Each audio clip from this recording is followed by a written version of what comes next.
Hello students, myself Ankita Sharma. I am going to teach you chapter 3 Playing with Numbers exercise 3.5. Students, come to the question number 2nd. Here are two different factor trees for 60. Write the missing number. Class, in this you have given a factor tree. ये आपको दिख रहा है ना, ये जो बना हुआ है ये आपका फैक्टर ट्री है. ठीक है, आपको ऐसे ही ड्रॉ करना है. इस तरह के फॉर्म में जब भी आएगा it is called factor tree. And in this some numbers are missing. See this missing and this is missing. Okay, and in B is also this one, and this one is missing. So you have to find the number and fill in this circle. So how we will find? In this we have to follow the factor rule. Okay, the number we have to divide it into factor form and fill the number. Now see the solution. Class, this is the A. Since आपको ये figure दिया हुआ था, इसमें 60 को हमने क्या लिख दिया है, 2 फॉर्म में लिख दिया है 60 इंटू 10. ठीक है. अच्छा, अब हम 10 यहाँ पे 6 है. अब यहाँ पे आपकी मिसिंग थी नंबर, तो इसी को आपको फिल करना था. तो आप ऊपर देखिए, since 6 is equal to 2 into 3. 6 को हम क्या लिख सकते हैं, 2 इंटू 3 लिख सकते हैं. ठीक है, 6 को हम क्या लिख सकते हैं, 2 इंटू 3.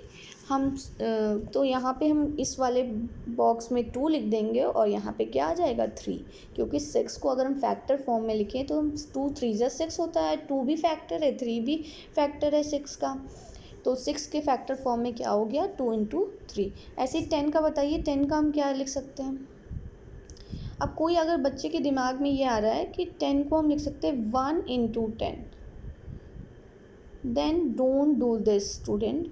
1 इंटू 10 आपका 10 का फैक्टर नहीं है.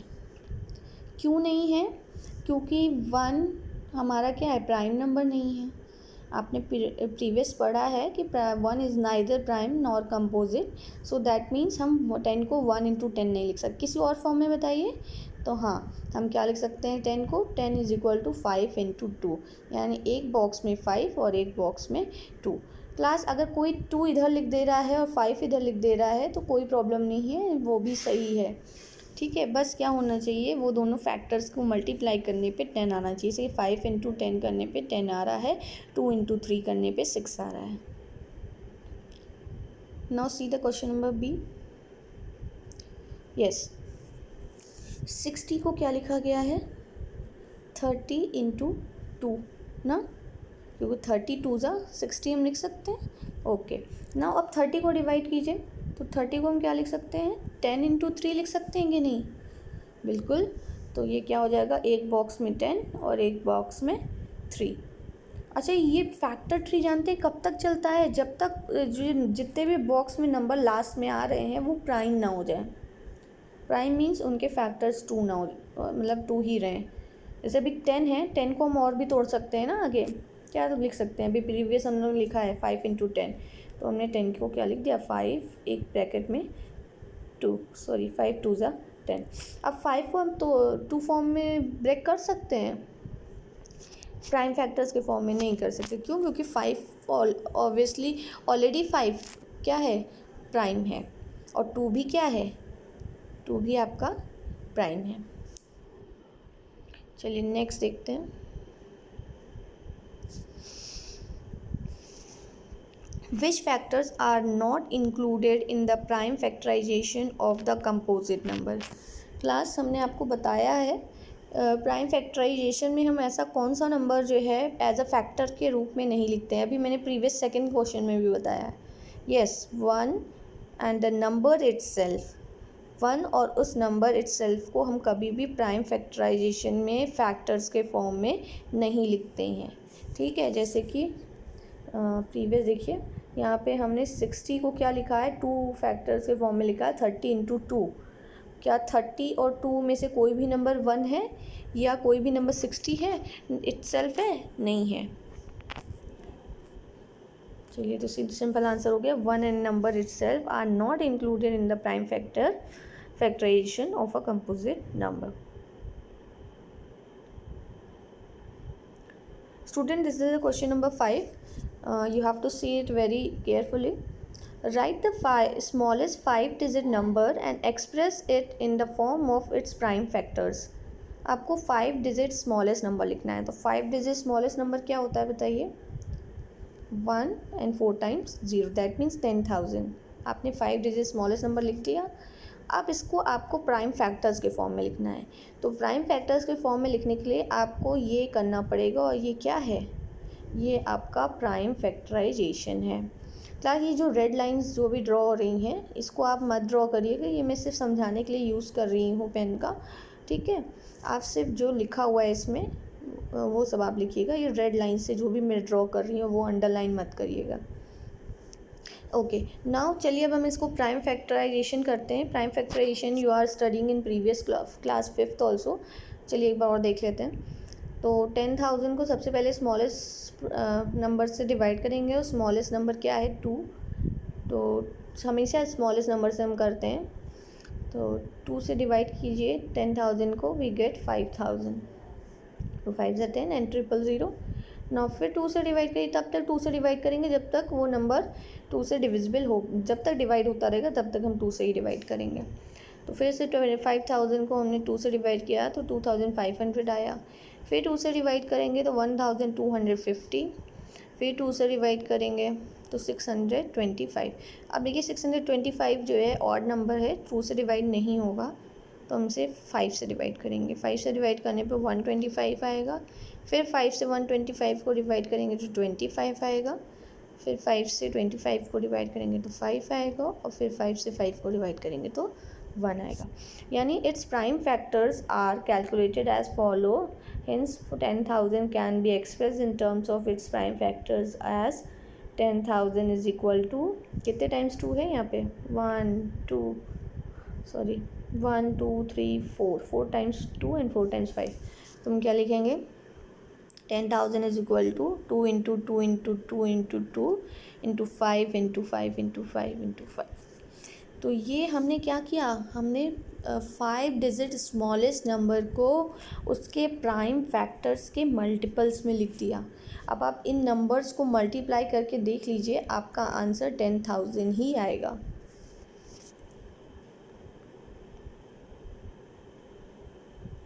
Now see the question number 6. Find all the prime factors of 1,729 and arrange them in ascending order.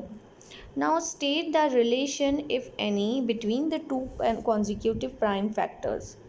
Class, इसमें आपको पहले तो प्राइम फैक्टर्स के फॉर्म में लिखना है, जैसे कि अभी आपने क्वेश्चन नंबर प्रीवियस क्वेश्चन में किया था.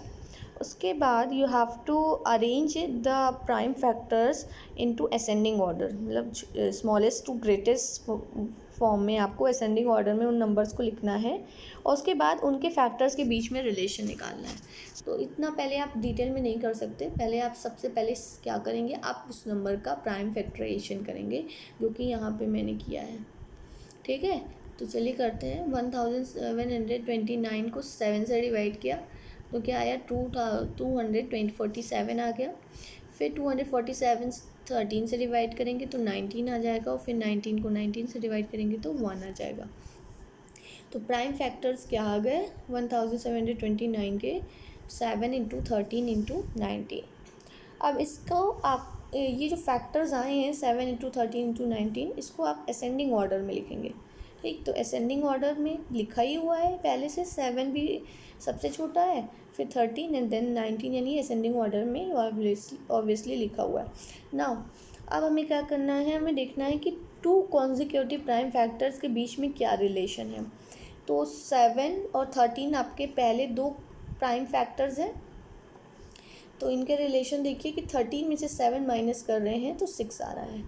ठीक है, फिर नेक्स्ट 2 लीजिए 13 और 19, और फिर 19 13 को माइनस करिए तो क्या आ रहा है? फिर 6 आ रहा है. तो we can see that the difference between 2 consecutive prime factors is 6. तो ये रिलेशन आ गया ना कि अगर हम 2 कॉन्जिक्यूटिव प्राइम फैक्टर्स को क्या करें? सब्ट्रैक्ट करें तो क्या आएगा? क्या मिलेगा हमें? सेम नंबर मिल रहा है. जैसे कि 13 - 7 करने पे भी 6 मिल रहा है, और 19 - 13 करने पे भी 6 मिल रहा है. अच्छा, कॉन्जिक्यूटिव का मीनिंग मैं आपको बार बार समझाती रहती हूँ। कॉन्जिक्यूटिव मीन्स एक के बाद एक। तो 7 के बाद क्या दिया हुआ है बताइए? 7 के बाद जस्ट बाद 13 ही है, तो ये कॉन्जिक्यूटिव हो गए कि नहीं हो गए? अच्छा, 13 के जस्ट बाद क्या दिया है? 19। तो 13 के जस्ट बाद 19 दिया है, दैट मीन्स ये दोनों 13 और 19 कॉन्जिक्यूटिव हो गए। मतलब एक के बाद एक है। जैसे 1 के बाद क्या आता है? 2 आता है, तो 1 2 कॉन्जिक्यूटिव हो गए। 2 के बाद क्या आता है? 3 आता है, तो 2 और 3 कॉन्जिक्यूटिव, मतलब एक के बाद जस्ट नेक्स्ट आए। ठीक है, तो ये कॉन्जिक्यूटिव मीनिंग होती है।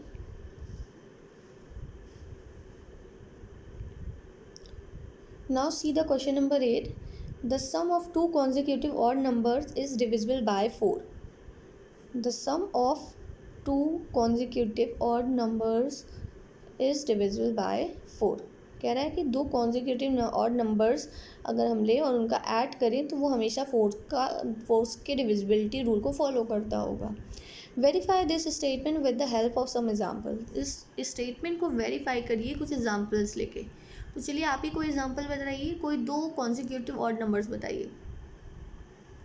देखिए 7, अगर हम एक 7 ऑड नंबर लें तो 7 के जस्ट बाद क्या आता है? 8, लेकिन 8 क्या है? ऑड नहीं है ना, 8 इवन है। तो 8 के जस्ट बाद देखिए क्या आ रहा है? तो 8 के जस्ट बाद 9 आ रहा है, और 9 क्या है? ऑड। यानी 7 के जस्ट बाद ऑड नंबर क्या आ रहा है? 9। तो 7 और 9 क्या हो गए? कॉन्जिक्यूटिव ऑड नंबर्स हो गए। अच्छा, अब इनको ऐड करिए, 7 + 9 को ऐड करिए तो 16 आएगा, और 16 क्या है? 4 की टेबल में आता है, that means 16 is divisible by 4. Now see the question number 2. 59 + 61. 59 just after the odd numbers, consecutive odd number is 61. Now add them, 120 we get, and 120 is divisible by 4. 120 4 से डिविजिबल होगा, क्योंकि 4 3 ज़ा 12 होता है ना, तो 30 आ जाएगा काट के। ठीक है, चलिए now question number 3, sorry example number 3. 83 + 85, both are two consecutive odd numbers, and when we sum them we get 168, and which is divisible by 4. 168 को आप 4 से डिवाइड करके देख लीजिए, रिमाइंडर 0 आएगा। दैट मीन्स जो है it is true, it is verified. तो आप नीचे यहाँ पे लिख लीजिएगा वेरीफाइड, वेरीफाइड, IED। ओके, यहाँ नीचे लिख लीजिएगा। Now see the question number 9. In which of the following expression prime factorization has been done? इनमें देख के बताइए, आपको प्राइम फैक्टराइजेशन दिया हुआ है। जैसे अभी आपने 10,000 को उसके प्राइम फैक्टराइजेशन के फॉर्म, मल्टीपल्स के फॉर्म में लिखा था, प्राइम फैक्टर्स मल्टीपल के फॉर्म में। तो वैसे ही आपको देखना है बस, और ये बताना है क्या ये सही लिखा है। तो 24 को लिखा गया है 2 × 3 × 4, लग तो सही रहा है। Smallest to greatest number form में भी है, फैक्टर्स भी दिख रहे हैं, लेकिन क्या प्रॉब्लम आ गई? एक 4 यहाँ पे आ गया है। और जब भी हम प्राइम फैक्टराइजेशन करते हैं, जो हम लोग ऐसे लाइन बना के डिवाइड करते जाते हैं ना, तो जब भी हम इससे करते हैं तो यहाँ पे हम 4 नहीं कंसीडर करते, हम क्या करते हैं? हम प्राइम फैक्टर कंसीडर करते हैं। और प्राइम फैक्टर क्या होते हैं? प्राइम नंबर्स हम कंसीडर करते हैं। और 4 क्या है? कंपोजिट नंबर है। प्राइम नंबर, कंपोजिट नंबर मैंने आपको पढ़ाया है।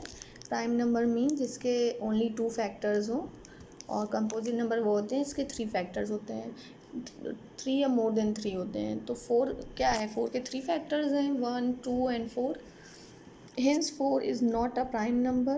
Here 4 is not a prime number, therefore this is not a prime factorization. तो ये prime factorization नहीं होगा। चलिए क्वेश्चन नंबर सी में देखते हैं। 70 = 2 × 5 × 7।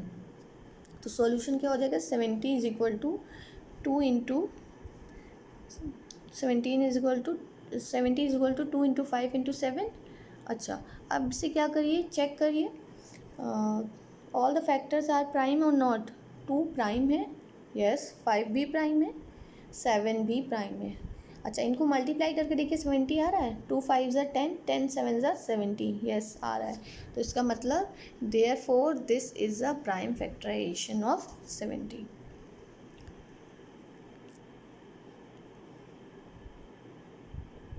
Now student, this is the last question, question number 10 of this exercise. See it. Determine if 25,110 is divisible by 45 or not. Class, इसमें आपको चेक करना है कि जो ऊपर नंबर दिया है 25,110 वो 45 के डिविजिबिलिटी रूल को फॉलो करता है कि नहीं। स्टूडेंट्स, अब आप सोच रहे होंगे कि 45 के डिविजिबिलिटी रूल तो हमने पढ़ी ही नहीं है। 45 के डिविजिबिलिटी रूल जब नहीं पढ़ी है तो हम कैसे चेक करेंगे कि ये नंबर 25 से डिविजिबल है कि नहीं। तो क्लास, एक चीज़ बताइए, हम 45 को 5 × 9 लिख सकते हैं कि नहीं। 5 9 = 45, तो हम 45 को 5 × 9 लिख सकते हैं। अच्छा, अगर हम ये करें कि 25,110 की डिविजिबिलिटी रूल ऑफ 5 और 9 में चेक कर लें कि अगर ये 5 के डिविजिबिलिटी रूल को फॉलो कर रहा है और 9 के भी डिविजिबिलिटी रूल को फॉलो कर रहा है, दैट मीन्स ये 45 से डिविजिबल होगा। तो जैसे हमने 6 के डिविजिबिलिटी रूल में किया था, 6 के डिविजिबिलिटी रूल क्या कहता है? 6 का डिविजिबिलिटी रूल कहता है कि the number is divisible by 2 and 3, then the number is divisible by 6। तो यहाँ पे वही चीज़ हम करेंगे कि कोई भी डिविजिबिलिटी रूल ऑफ 45 हमने नहीं पढ़ा है, लेकिन हम 5 और 9 के डिविजिबिलिटी रूल को जानते हैं। तो अगर ये नंबर 25,110 आपका 5 और 9 के डिविजिबिलिटी रूल को फॉलो करेगा तो ये नंबर 45 से डिविजिबल होगा। तो now factor of 5 is 1 and 5 and the factor of 9 is 1, 3, 9. Since 5 and 9 has only one common factor, so they are co-prime number. अच्छा, यहाँ पे एक थोड़ा सेंटेंस दे दिया है मैंने कि 5 और 9 क्या है, co-prime numbers हैं। अच्छा, now we will check the divisibility rule of this by 5 and 9। अब चलिए इसके डिविजिबिलिटी रूल चेक करते हैं 5 और 9 के लिए।